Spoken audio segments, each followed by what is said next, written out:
Tick tock की सरपरस्त company बाइटॉस के बानी यांग गेमिंग भारत के मुकेश अंबानी को पीछे छोड़कर एशिया के दूसरे अमीर तरीन शख्स बन गए हैं। ब्लूमबर्ग की रिपोर्ट के मुताबिक बाइटॉस के एसेट्स की कीमत में इजाफे और कंपनी की जानिब से मसनूई ज़हानत की टेक्नोलॉजी में पेशकश रफ्त के बाइस यांग गेमिंग की दौलत में नुमाया इजाफा हुआ है। उनकी दौलत में एक ही दिन के दौरान 24.1 अरब डॉलर का बड़ा इजाफा हुआ, जिसके बाद उनकी मजमूई दौलत 92.8 अरब डॉलर तक पहुँच गई और वो एशिया के दूसरे अमीर तरीन शख्स बन गए। मजमूई तौर पर 2026 के दौरान अब तक यांग गेमिंग की दौलत में 27.7 अरब डॉलर का इजाफा हो चुका है। इस वक्त वो न सिर्फ एशिया के दूसरे अमीर तरीन फर्द है बल्कि दुनिया के 21वें अमीर तरीन शख्स भी शुमार होते हैं। दूसरी जानिब मुकेश अंबानी रवां साल के दौरान 20.8 अरब डॉलर से महरूम हो चुके हैं और 86.9 अरब डॉलर की दौलत के साथ एशिया के तीसरे जबकि दुनिया के 5वें अमीर तरीन शख्स हैं। भारत के गौतम अडानी ने 117 अरब डॉलर की दौलत के साथ एशिया के अमीर तरीन जबकि दुनिया के 17वें अमीर तरीन शख्स हैं। बाइटॉस का तैयार करदा AI असिस्टेंट जेट बोट दाओबाओ तेजी से मकबूल हो रहा है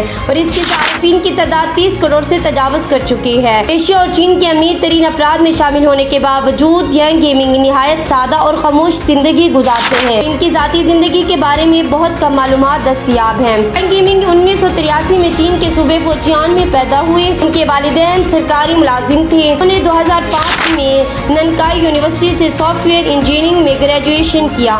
इसी दौरान उनकी अपनी होने वाली अहलिया से मुलाकात हुई और दोनों ने जल्द शादी कर ली। ग्रेजुएशन के बाद 2005 में यांग गेमिंग कोर्सों में शमूलियत इख्तियार की। वो इसकी इब्तदाई मुलाजमीन में शामिल थे। इब्तदा में वो एक आम इंजीनियर के तौर पर काम करते थे, लेकिन मुलाजमत के दूसरे ही साल में 40 से 50 अफराद की टीम के इंचार्ज बन गए। कारोबारी सरगर्मियों का तजर्बा और मुख्तलिफ कंपनियों में काम करने का मौका बाद में उनकी कंपनी की कामयाबी में बहुत मददगार साबित हुआ। बाइटॉस कायम करने से कबल उन्होंने माइक्रोसॉफ्ट मुलाजमत की, ताहम बाद में अपनी कंपनी तवज्जो देने के लिए उसे छोड़ दिया। साल 2012 में यांग गेमिंग ने बाइटॉस की बुनियाद रखी, जो आज दुनिया भर में टिकटॉक की वजह से मशहूर है। दिलचस्प बात यह है कि इब्तदा में वो खुद टिकटॉक इस्तेमाल नहीं करते थे। इस बारे में यांग गेमिंग का कहना है कि मैं एक तवील अरसा तक टिकटॉक की वीडियो नहीं देखता था, ना ही कोई वीडियो पोस्ट करता था, क्योंकि मुझे लगता था कि ये ऐप सिर्फ नौजवानों के लिए है। उन्होंने मजीद बताया कि बाद में कंपनी के तमाम मुलाजमीन के लिए टिकटॉक वीडियोस बनाना और एक मखसूस तादाद में लाइक्स हासिल करना लाजमी करार दे दिया गया। उनके मुताबिक ये फैसला उनके लिए एक बड़ा और कामयाब कदम साबित हुआ।